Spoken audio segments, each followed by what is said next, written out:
Selamat pagi Bapak, Ibu, Saudara yang dikasihi Tuhan. Kita bertemu kembali dalam Sapaan Sri Kandi. Pada pagi hari ini kita akan mengambil tema Kasih itu peduli. Minggu kemarin kita ibadah dengan tema Katresnan punika paring pangapura atau kasih itu mengampuni. Maka pada kesempatan ini kita mengambil tema kasih itu peduli. Bacaan dari Matius 14 ayat 14. Ketika Yesus mendarat, ia melihat orang banyak yang besar jumlahnya, maka tergeraklah hatinya oleh belas kasihan kepada mereka, dan ia menyembuhkan mereka yang sakit. Kasih itu peduli. Memang karena kasihnya yang besar, Tuhan berkenan memberi pengampunan demi pengampunan, sebab berapa besar dosa dan salah umat. Demikian juga dengan kasihnya yang besar, Allah peduli pada umatnya. Allah peduli demikian banyak akan penderitaan umatnya. Seperti lagu yang sering dinyanyikan, bahwa dalam segala perkara Allah peduli. Allah peduli. Maka tema hari ini, kasih itu peduli. Dengan melihat kemajuan teknologi, memang ada perubahan besar perihal kepedulian.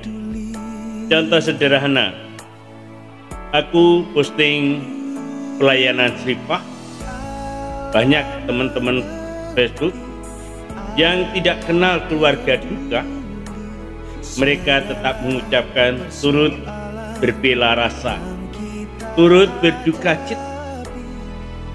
Saat saya buat di WA grup, ada saudara yang sakit, pasti banyak yang turut mendoakan, semoga Tuhan memberkati. Ironisnya, kalau berita duka, berita sakit, memang di grup yang menyampaikan ucapan banyak sekali. Tetapi seberapa yang berkenan hadir dalam rumah duka? Seberapa banyak yang besok? Atau hanya beberapa saja? Itukah kepedulian yang besar? Tidakkah itu sama dengan para murid yang seakan memberi solusi agar orang-orang dapat makan, maka mereka menyuruhnya untuk membeli dan mereka tidak mau repot-repot. Di dalam Matius 14 ayat 15-16, menjelang malam, murid-muridnya datang kepadanya dan berkata, tempat ini sunyi dan hari sudah mulai malam. Suruhlah orang banyak itu pergi supaya mereka dapat membeli makanan di desa-desa. Tapi Yesus berkata kepada mereka, tidak perlu mereka pergi. Kamu harus memberi mereka makan. Dengan tegas Tuhan Yesus katakan, tidak perlu mereka pergi. Kamu harus memberi mereka makan. Padahal dalam benak para murid, mereka sadar bahwa mereka tidak memiliki bekal yang cukup. Mereka hanya memiliki bekal yang pas-pasan juga, hanya untuk dirinya. Bagaimana harus memikirkan orang banyak itu? Bukankah kita juga merasa tidak banyak memiliki waktu?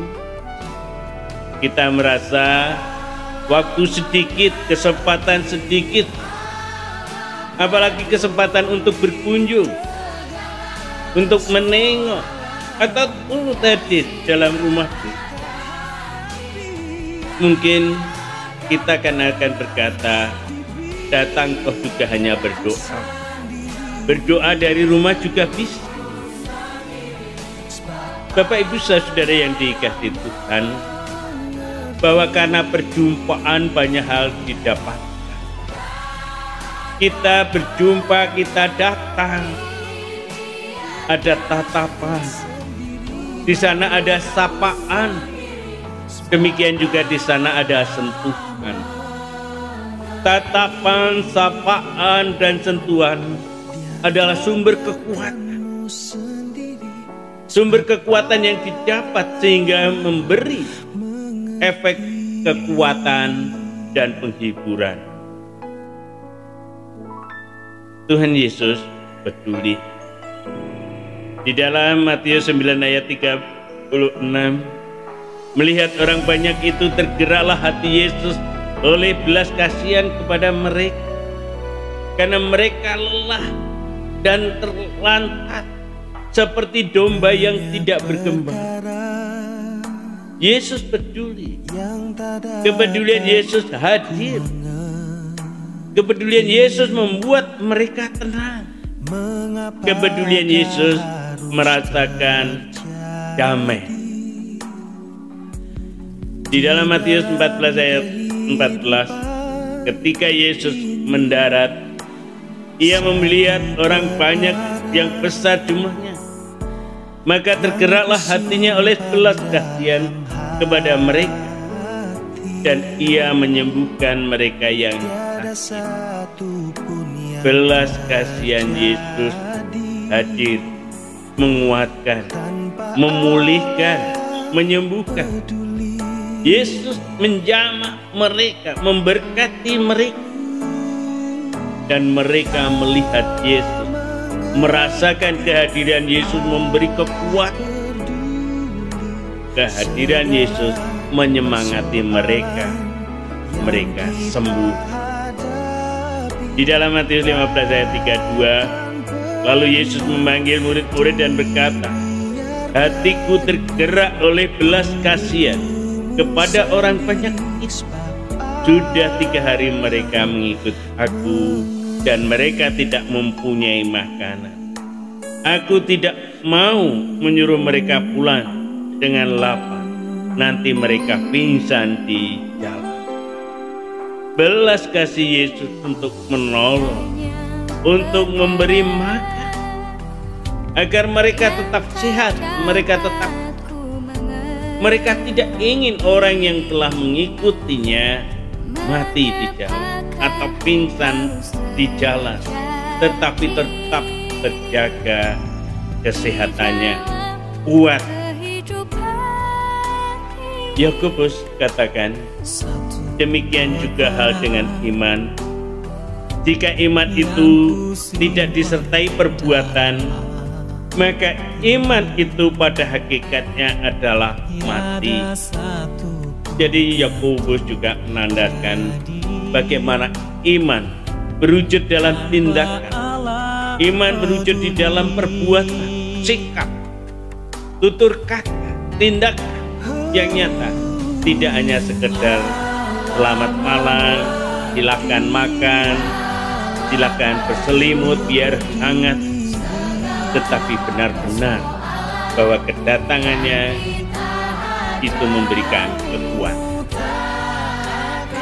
Yakobus 2 ayat 20 juga katakan, hei manusia yang bebal, maukah engkau mengakui sekarang bahwa iman tanpa perbuatan adalah iman yang kosong? Jadi kalau kita bicara bahwa kita adalah orang beriman, tanpa iman itu tanpa perbuatan yang konkret kita wujudkan di dalam tindakan, sesungguhnya iman kita adalah iman yang kosong. Karena kita tahu bahwa iman bekerja dengan perbuatan-perbuatan, dan oleh perbuatan itu iman menjadi sempurna. Kata Yakobus di dalam Yakobus 2 ayat 22, kamu lihat bahwa iman bekerja sama dengan perbuatan-perbuatan, dan oleh perbuatan-perbuatan itu iman menjadi sempurna. Jadi Bapak Ibu Saudara yang dikasihi Tuhan, mari kalau kita berkata bahwa kita punya iman, mari kita wujudkan di dalam sikap, tindakan, wujud nyatakan dalam kehidupan keseharian bahwa kita adalah orang yang beriman, adalah orang yang peduli, sehingga iman kita akan menjadi sempurna. Itulah kepedulian yang konkret, yang disertai perbuatan. Kepeduliannya didasari oleh kasih. Karena kata Rasul Paulus di dalam 1 Korintus 13 ayat 8, kasih tidak berkesudahan. Nubuat akan berakhir, bahasa roh akan berhenti, pengetahuan akan lenyap. Karena kasih tidak berkesudahan.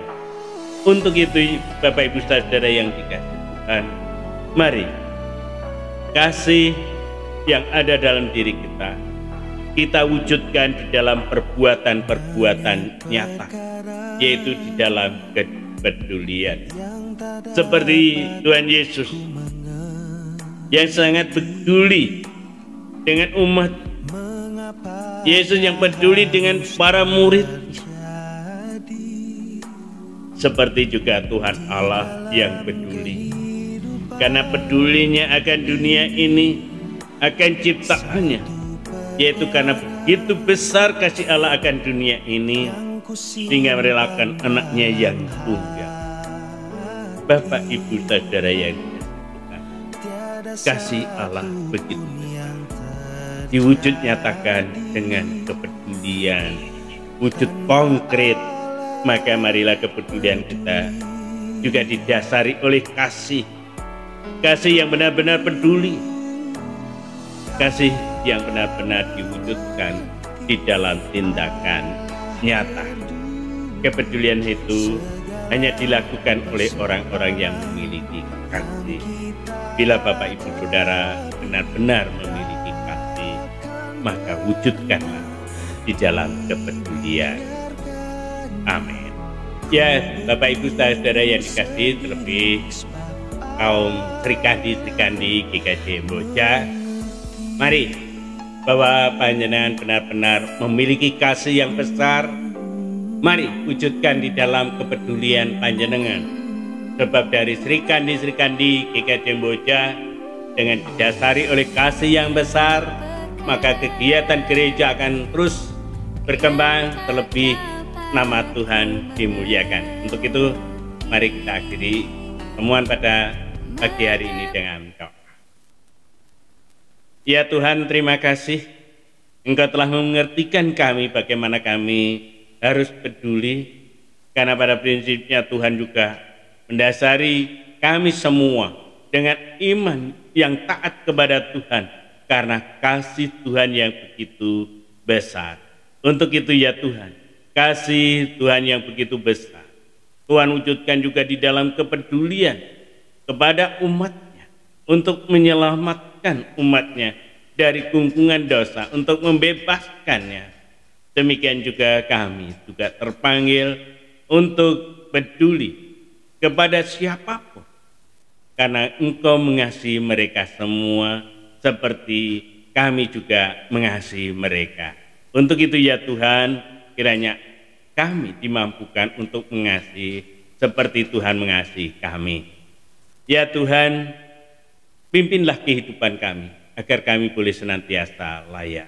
Kiranya berkat di dalam Allah Bapa, Allah Putra dan Roh Kudus menyertai kami dari saat ini sampai selama-lamanya.